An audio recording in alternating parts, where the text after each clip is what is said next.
Good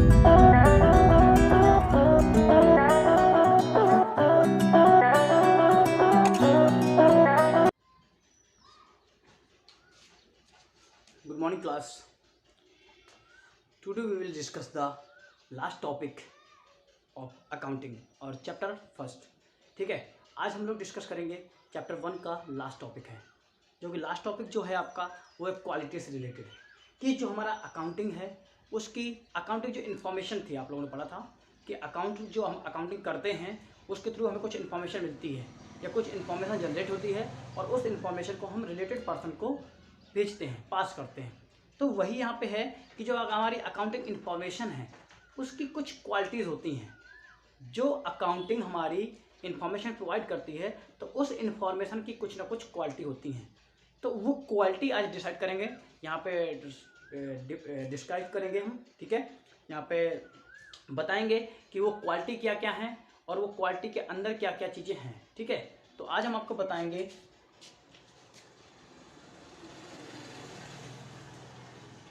qualitative attributes. Qualitative attributes मतलब कि qualitative features या कैरेक्टरिस्टिक ऑफ अकाउंटिंग इंफॉर्मेशन. जो हमारी अकाउंटिंग इन्फॉर्मेशन है उसकी क्या क्या क्वालिटेटिव एट्रीब्यूट्स हैं, मतलब ऐसे कौन कौन से फीचर्स हैं, ऐसी कौन कौन सी क्वालिटी हैं जिसके थ्रू हम ये बता सकते हैं कि अकाउंटिंग इन्फॉर्मेशन बहुत अच्छी है. या फिर हम कैसे कह सकते हैं कि जो हमारी अकाउंटिंग इन्फॉर्मेशन है वो अच्छी कैसे हो सकती है, गुड कैसे हो सकती है, या फिर अकाउंटिंग इन्फॉर्मेशन बहुत ज़्यादा इम्पॉर्टेंट कैसे हो सकती है, क्यों ऐसी इन्फॉर्मेशन रखें कि जो कि लोगों के लिए या अप्रोप्रिएट पर्सन के लिए या रिलेटेड यूजर्स के लिए अच्छी हो जाए. तो इसलिए हम अकाउंटिंग इन्फॉर्मेशन में कुछ ऐसी क्वालिटीज़ होती हैं, वो क्वालिटी हम यहाँ पे डिस्क्राइब करेंगे कि वो अगर क्वालिटी हैं हमारी अकाउंटिंग इन्फॉर्मेशन में, मतलब कि अकाउंटिंग के थ्रू जो हम इन्फॉर्मेशन जनरेट कर रहे हैं, अगर उस इन्फॉर्मेशन में फॉलोइंग सच टाइप ऑफ अगर क्वालिटीज़ होती हैं तो मतलब है कि वो इन्फॉर्मेशन आपकी बहुत अच्छी है. बट अगर ये क्वालिटीज अगर इनमें से कोई भी मिस होती है तो मतलब है कि जो आपकी इन्फॉर्मेशन है, जो आपकी अकाउंटिंग है वो आपने अच्छे से नहीं की गई है. तो यही है यहाँ पे कि अकाउंटिंग के द्वारा जो हम इन्फॉर्मेशन जनरेट करते हैं या जो इन्फॉर्मेशन निकालते हैं उसमें कुछ फॉलोइंग टाइप की आपकी कैरेक्टरिस्टिक इन्वॉल्व होती हैं. जैसे कि पहले नंबर पे आती है, सबसे पहले आती है रिलायबिलिटी.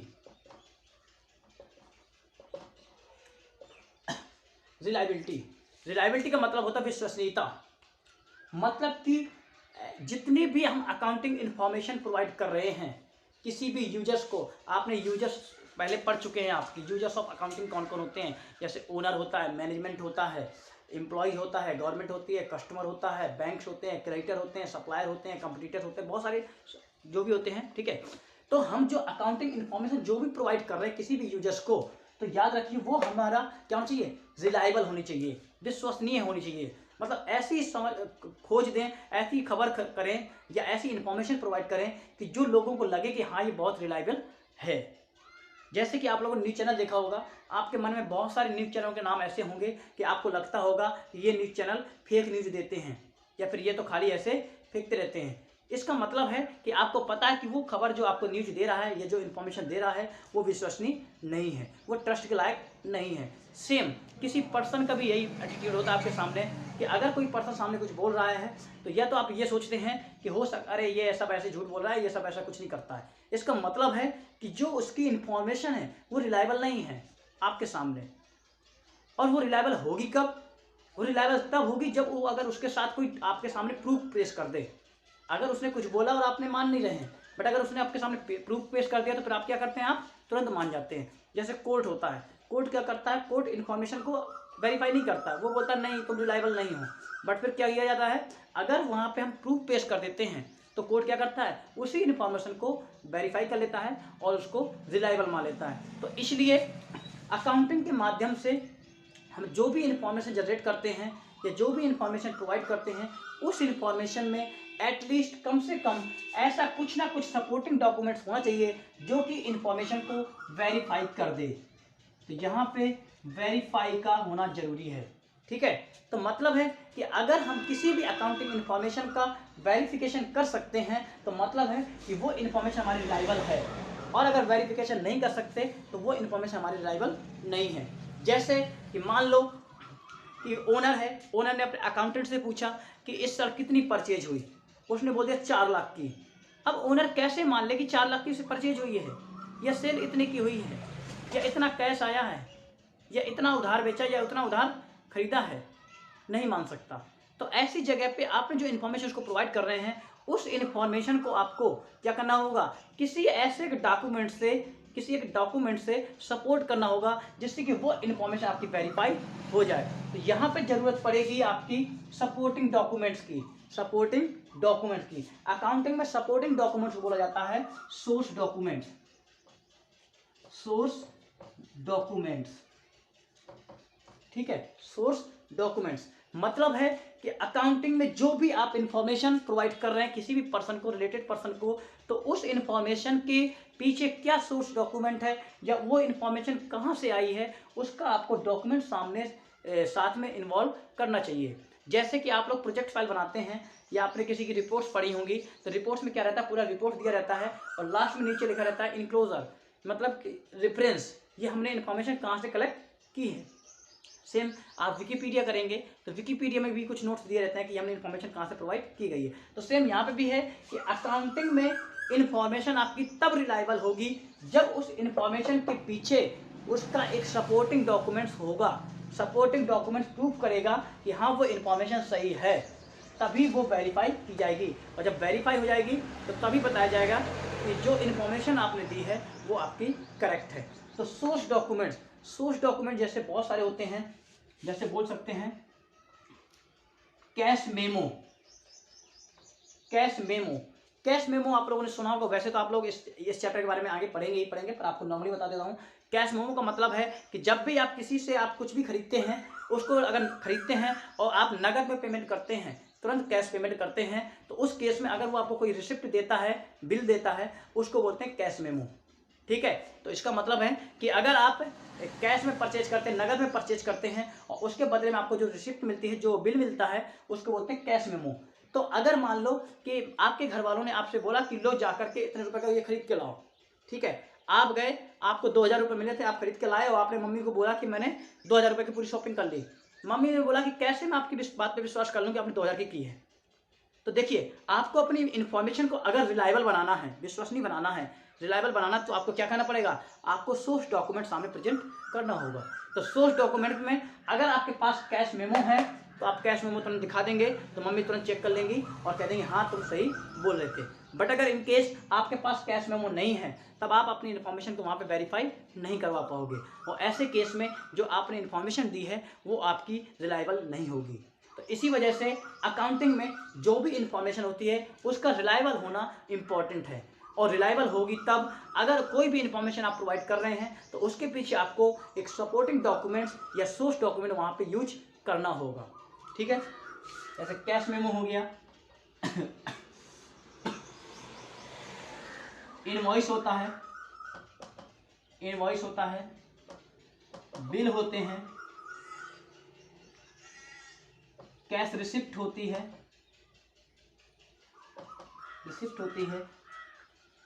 आपके ये होते हैं, क्या बोलते हैं इसको, चेक होते हैं, और भी बहुत सारी चीज़ें आपके से और आपके ये होते हैं काउंटर फॉइल वगैरह, बहुत चीज़ें आपकी होती हैं। ठीक है, तो ऐसे बहुत सारे आपके सोर्स डॉक्यूमेंट्स होते हैं जो कि आपके यूज किए जाते हैं सोर्स डॉक्यूमेंट्स के रूप में एज ए सपोर्टिंग डॉक्यूमेंट। ठीक है, जैसे कि इनवॉइस होता है, अगर आपने उधार में परचेज किया है तो उस टाइम पे आप अगर किसी को दिखाना चाहते हो कि आपने इतना उधार में खरीदा, तो आप क्या दिखाएंगे, इनवॉइस दिखा देंगे कि लीजिए देखिए और मैंने इतने रुपए का उधार खरीदा था। बिल है सेम ऐसे उसका बेचने का है। तो यही चीज़ है कि अगर आप कुछ भी इन्फॉर्मेशन प्रोवाइड कर रहे हैं अकाउंटिंग में, अगर आप कुछ भी इन्फॉर्मेशन प्रोवाइड कर रहे हैं तो उस इन्फॉर्मेशन के पीछे एक प्रॉपर सपोर्टिंग डॉक्यूमेंट्स आपको लगाना पड़ेगा जिससे कि आपकी इन्फॉर्मेशन रिलायबल हो जाए। अगर आप सपोर्टिंग साथ में डॉक्यूमेंट नहीं लगाते हैं तो आपकी इन्फॉर्मेशन रिलायबल नहीं होगी।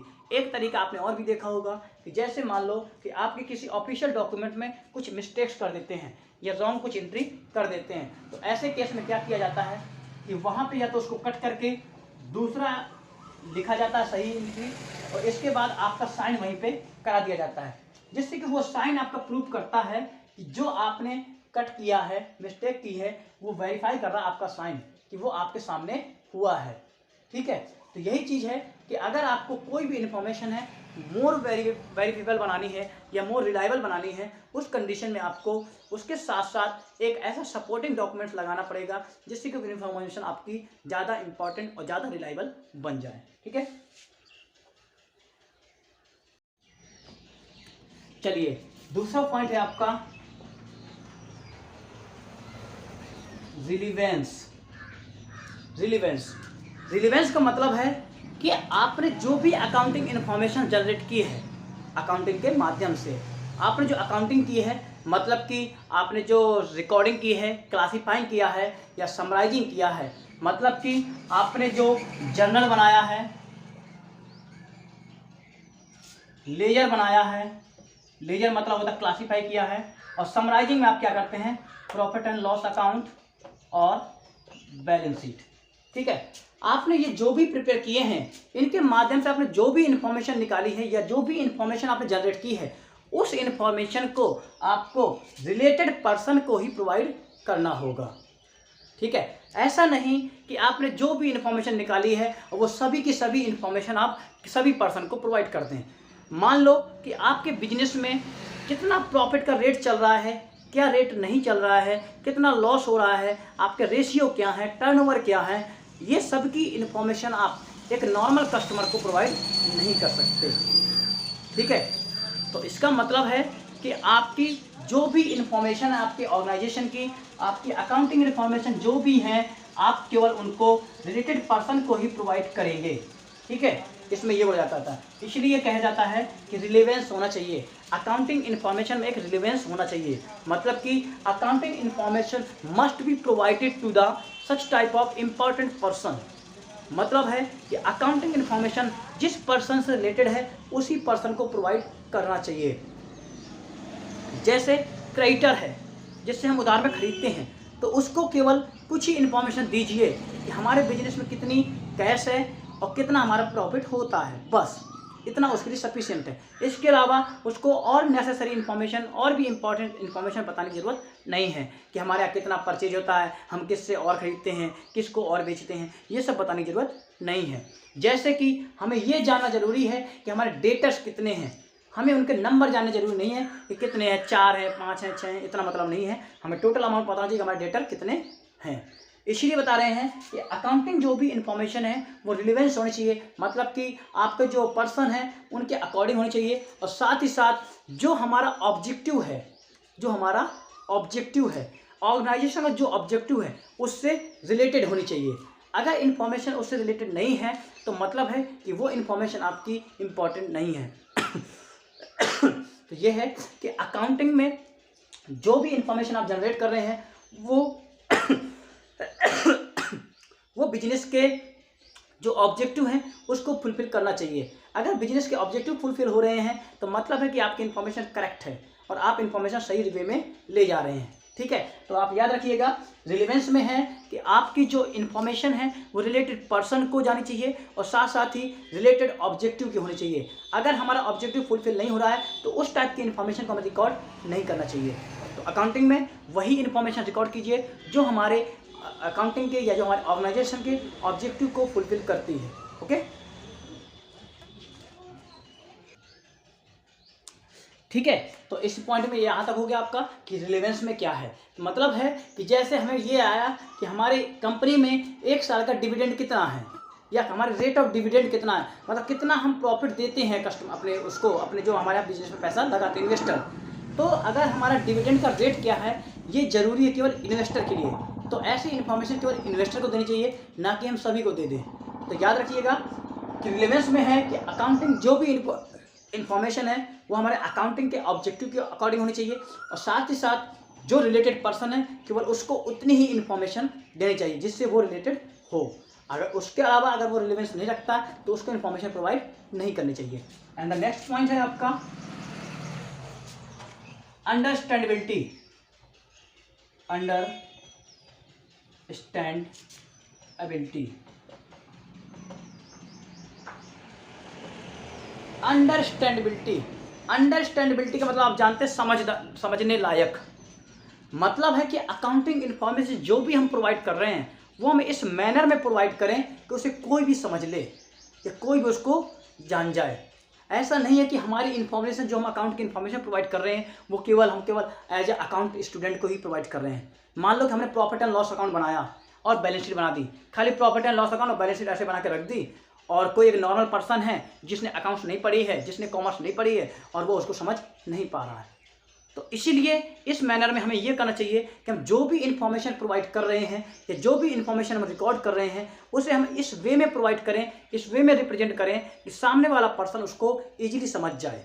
ठीक है, चाहे वो पर्सन हमारे कॉमर्स डिपार्टमेंट का हो, चाहे वो किसी भी डिपार्टमेंट का हो हमें इंफॉर्मेशन ऐसे प्रोवाइड करनी है कि वो पर्सन उसको आराम से समझ सके। इसलिए क्या किया जाता है कि जो इन्फॉर्मेशन होती हैं उनको फुट नोट के जरिए से रिप्रेजेंट कर दिया जाता है। जैसे कि मान लो कि आपकी कंटिजेंट लायबिलिटीज हैं, हम क्या करते हैं उनको डिस्क्रिप्शन दे देते हैं कि कंटिजेंट लायबिलिटीज क्या क्या हैं। एसेट्स हैं तो वो बता देते हैं, रेशियो हैं तो उनको इन्फॉर्मेशन प्रॉपर दे दी जाती है कि ये रेशियो हमारा इतना इतना आया है। प्रॉफिट आया है, लॉस आया है, उसको भी लिख दिया जाता है कि इतना प्रॉफिट और इतना लॉस है। क्रेडिटर क्या है, डेटर क्या है, इसकी इन्फॉर्मेशन भी प्रोवाइड कर दी जाती है। ठीक है, तो अंडरस्टैंडेबिलिटी में है कि आपके क्या रिजर्व हैं, कितने रिजर्व बनाए जाएंगे, उसका एक्सप्रेशन आपको देना चाहिए। आपने डेप्रिसिएशन जो लगाते हैं वो डेप्रिसिएशन के मेथड कौन सा आपने यूज किया है, या फिर वैल्यूएशन ऑफ स्टॉक है, जो स्टॉक का वैल्यूएशन कर रहे हैं उस स्टॉक का वैल्यू कितना क्या क्या किया गया है। जैसे स्टॉक के वैल्यूएशन के मेथड होते हैं आपके हीफो, लीफो, फीफो मेथड होते हैं। तो ऐसे मेथड्स को हमें एक्सप्लेन करना चाहिए कि हमने किस मेथड से वैल्यूएशन किया है इन्वेंट्री का। तो ऐसा मतलब इसमें यह है कि अंडरस्टैंडेबिलिटी का मतलब ये है कि हमारी इन्फॉर्मेशन कोई ओनली केवल अकाउंट्स या कॉमर्स का स्टूडेंट्स नहीं पढ़ रहा है, उस इन्फॉर्मेशन को हमारा एक नॉर्मल पर्सन भी पढ़ रहा है या नॉर्मल पर्सन भी देख रहा है। तो हमें इन्फॉर्मेशन को ऐसे प्रेजेंट करना है, ऐसे वे में शो करना है कि सामने वाला पर्सन कोई भी बैठा हो उसको इजीली अंडरस्टैंड कर सके। ठीक है, तो अकाउंटिंग इन्फॉर्मेशन आपकी एक इसका ये भी फीचर है कि हमें इन्फॉर्मेशन को अंडरस्टैंडेबल बनाना है। मतलब ऐसा हमें रिप्रेजेंट करना है कि सामने वाला पर्सन चाहे वो कॉमर्स का हो, चाहे वो साइंस का हो, चाहे वो आर्ट्स का हो, किसी भी स्ट्रीम का हो, या फिर कोई भी किसी भी बैकग्राउंड से ना हो ढंग से भी, तब भी वो उसको समझ सके। क्योंकि आपको पता है कि ऑर्गेनाइजेशन में जो आपके डायरेक्टर्स होते हैं, आपके ओनर्स होते हैं, ये नहीं कि वो केवल कॉमर्स सेक्टर के होते हैं, किसी भी सेक्टर के हो सकते हैं। तो उनको हमें इन्फॉर्मेशन ऐसे प्रोवाइड करनी है को इजीली उसको समझ सकें कि हमारा बिजनेस कहना क्या चाहता है, कि हमारी इंफॉर्मेशन कहना क्या चाहती है। ठीक है, इसी सीरीज में आपका नेक्स्ट पॉइंट आता है कंपेरेबिलिटी।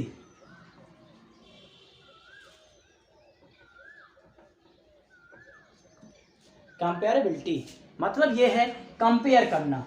मतलब कि हमें अपनी अकाउंटिंग में ऐसी इन्फॉर्मेशन प्रोवाइड करनी है, ऐसा शो करना है कि जिससे कि हम इजीली कंपेयर कर सकें अपने ट्रांजैक्शंस का, कि इस साल के ट्रांजैक्शन और पिछले साल के ट्रांजैक्शन में क्या डिफरेंस है, इनको हम इजीली कंपेयर कर सकें। इसलिए इस केस में क्या किया जाता है, जो हम फाइनेंशियल स्टेटमेंट बनाते हैं, फाइनेंशियल स्टेटमेंट का मतलब यहाँ पे ये है कि जो प्रॉफिट एंड लॉस अकाउंट बनाते हैं, ठीक है, या फिर जो बैलेंस शीट बनाते हैं, हमें उसको ऐसे रिप्रेजेंट करना है कि उसमें हमारा करंट ईयर के भी अमाउंट हों और प्रीवियस ईयर के भी हों, जिसकी वजह से हम ये दिखा सकते हैं कि करंट ईयर में हमारे कितना अमाउंट आया है और प्रीवियस ईयर में कितना अमाउंट था। जिसकी वजह से हम पता कर लेंगे कि हमारी बैलेंस शीट में पता चल जाएगा कि हमारे पिछले ईयर में कितनी एसेट्स थी और इस ईयर में कितनी एसेट्स हैं, पिछले ईयर में कितने एक्सपेंसेस थे, कितनी इनकम थी, और इस ईयर में कितने एक्सपेंसेस हैं और कितनी इनकम है। तो ये सब चीज़ें आपको पता चलेंगी जब आप इन्फॉर्मेशन को ऐसे रिप्रेजेंट कीजिए कि जिसमें कंपैरिजन करना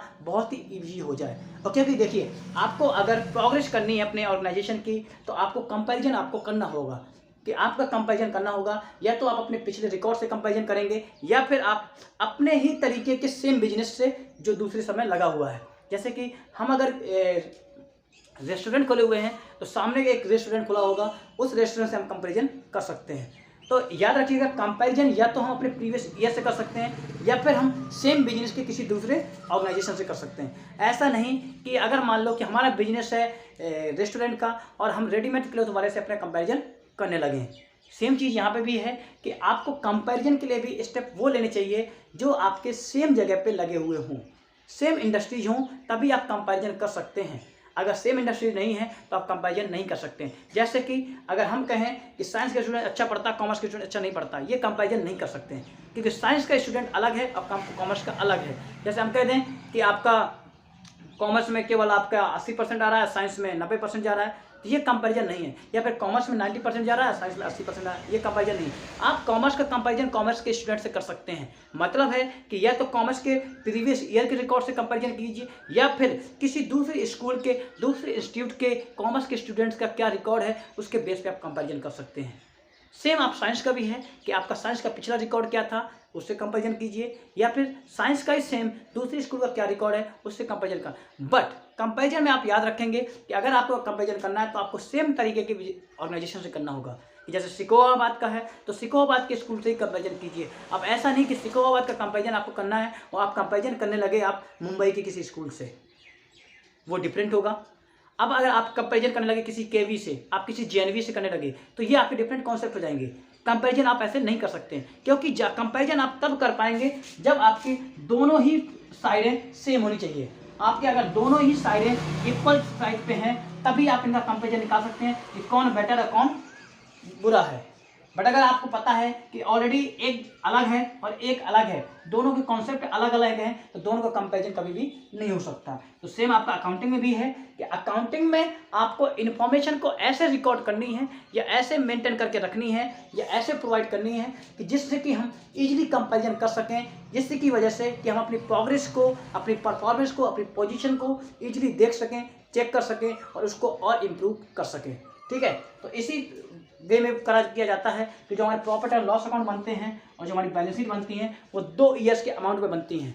अगर आप नई बैलेंस शीट पढ़ेंगे, अभी तो पुरानी पढ़ेंगे, इसमें जब आप नहीं पढ़ेंगे कंपनी एक्ट की, ठीक है, तो उसमें आप देखेंगे कि बैलेंस शीट में अमाउंट के कॉलम 2 रहेंगे, एक प्रीवियस ईयर का और एक करंट ईयर का। सेम आपके इसमें भी रहेगा, एक प्रीवियस ईयर का एक करंट ईयर का। तो जिसकी वजह से आप इनका इजीली कंपैरिजन कर सकते हैं। इसके अलावा और भी आपके कंपैरिजन के मेथड होते हैं, जैसे कंपैरेटिव स्टेटमेंट बनाया जाता है, कंपैरेटिव स्टेटमेंट। तो कंपैरेटिव स्टेटमेंट से ये पता कर लेते हैं कि प्रीवियस ईयर में हमारा क्या रिकॉर्ड रहा और इस ईयर में क्या रिकॉर्ड रहा। Common size statement, common size statement से भी रिकॉर्ड मेंटेन करके देखते हैं कि हमारा कंपैरिजन क्या है।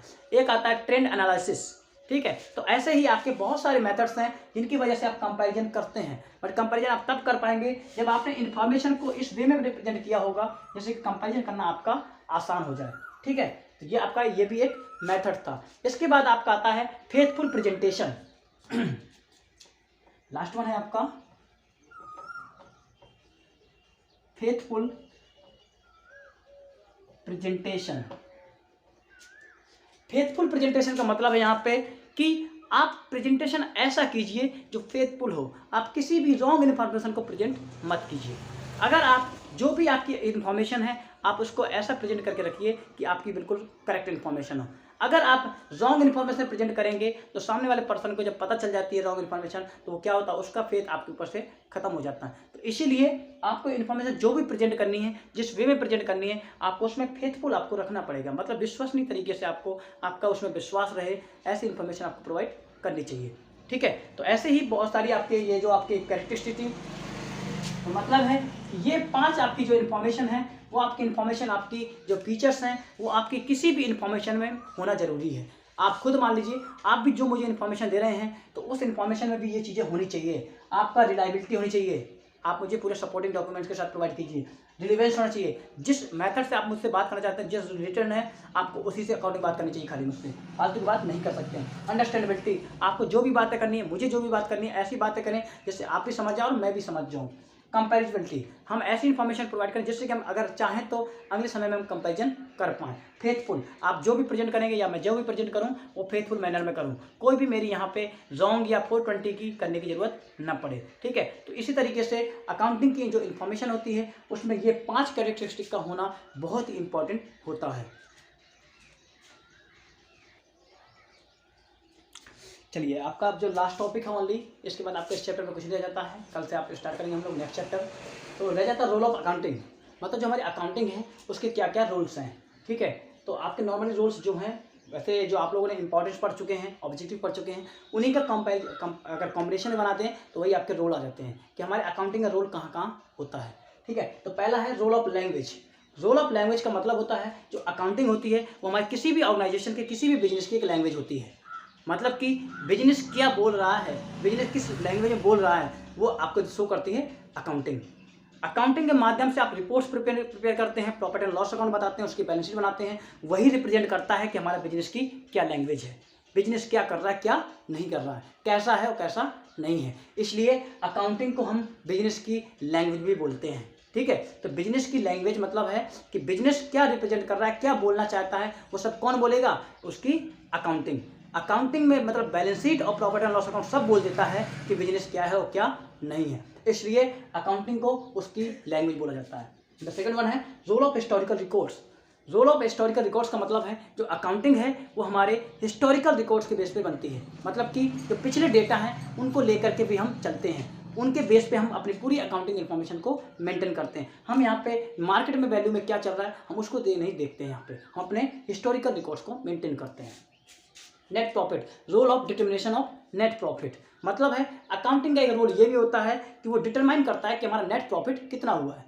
तो ये आपका एक रोल ये भी है कि वो हमारा बताता है कि नेट प्रॉफिट बिजनेस में कितना हुआ है या नेट लॉस कितना हुआ है। ठीक है, नेट प्रॉफिट या नेट लॉस का मतलब है कितना हमारी इनकम ज़्यादा हो गई है या कितने हमारे लॉसेज हैं। ठीक है, तो ये बताता है आपको कौन, अकाउंटिंग। तो इसलिए अकाउंटिंग का रोल ये भी होता है कि नेट प्रॉफिट को डिटरमाइन करता है। दूसरा है role of determination of financial position, मतलब कि फाइनेंशियल पोजीशन, साथ ही साथ जो हमारी अकाउंटिंग है उसका एक रोल ये भी होता है कि हमारी फाइनेंशियल पोजीशन को बताता है। किसी भी ऑर्गेनाइजेशन की, किसी भी बिजनेस की जो फाइनेंशियल पोजीशन है उसकी क्या स्थिति है लास्ट में, वो पूरी कौन बताता है, अकाउंटिंग। तो अकाउंटिंग का एक रोल ये भी होता है कि किसी भी ऑर्गेनाइजेशन की फाइनेंशियल पोजीशन को शो करता है, और ये शो करेगा बैलेंस शीट के माध्यम से। बैलेंस शीट में दिखाया जाता है आपका assets is equal to capital plus liabilities. Asset दिखाई जाएंगी, कैपिटल दिखाया जाएगा और लाइबिलिटीज दिखाई जाएंगी। ठीक है, और नेट प्रॉफिट जो दिखाया जाएगा वो प्रॉफिट एंड लॉस अकाउंट के थ्रू। ठीक है, फिर है role of as a service provider. Service provider का मतलब ये है कि जो हमारी अकाउंटिंग है वो हमारी सर्विस प्रोवाइडर भी है, क्योंकि आपको पता है कि वो इन्फॉर्मेशन प्रोवाइड करती है और इन्फॉर्मेशन प्रोवाइड करना आपका गुड्स तो नहीं है, तो क्या प्रिय सर्विस है। तो इसलिए जो अकाउंटिंग है उसका एक रोल ये भी होता है कि वो हमें सर्विस प्रोवाइड करती है, डिफरेंट टाइप्स के यूजर्स को डिफरेंट टाइप्स की सर्विस प्रोवाइड करती है। एंड लास्ट है इंफॉर्मेशन सिस्टम। इंफॉर्मेशन सिस्टम है कि ये हमारी इंफॉर्मेशन का एक सिस्टम है कि हमारे ऑर्गेनाइजेशन में क्या इन्फॉर्मेशन चल रही है और क्या इन्फॉर्मेशन नहीं है, वो पूरी की पूरी हमारे कहाँ से मिलती है, हमारे अकाउंटिंग के थ्रू। तो अकाउंटिंग का एक वर्क ये भी है या उसका रोल ये भी है कि हमारा इंफॉर्मेशन सिस्टम होता है एक प्रकार से, कि हमारे ऑर्गेनाइजेशन में क्या सिस्टम पूरा चल रहा है, पूरी की पूरी इन्फॉर्मेशन कहाँ मिल जाएगी आपको, अकाउंटिंग के थ्रू। अगर आपका अकाउंटिंग देख रहे हैं, अकाउंटिंग के थ्रू पता चल जाएगा कि उसका पूरा ऑर्गेनाइजेशन का सिस्टम क्या है। तो ये आपके रोल्स थे और आपका ये चैप्टर खत्म होता है। आपका जो भी डाउट्स रहेगा फर्स्ट चैप्टर से रिलेटेड आप मुझसे पूछ लीजिएगा शाम में डाउट सेशन में। इसके बाद हम कल से स्टार्ट करेंगे आपका नेक्स्ट चैप्टर। ओके।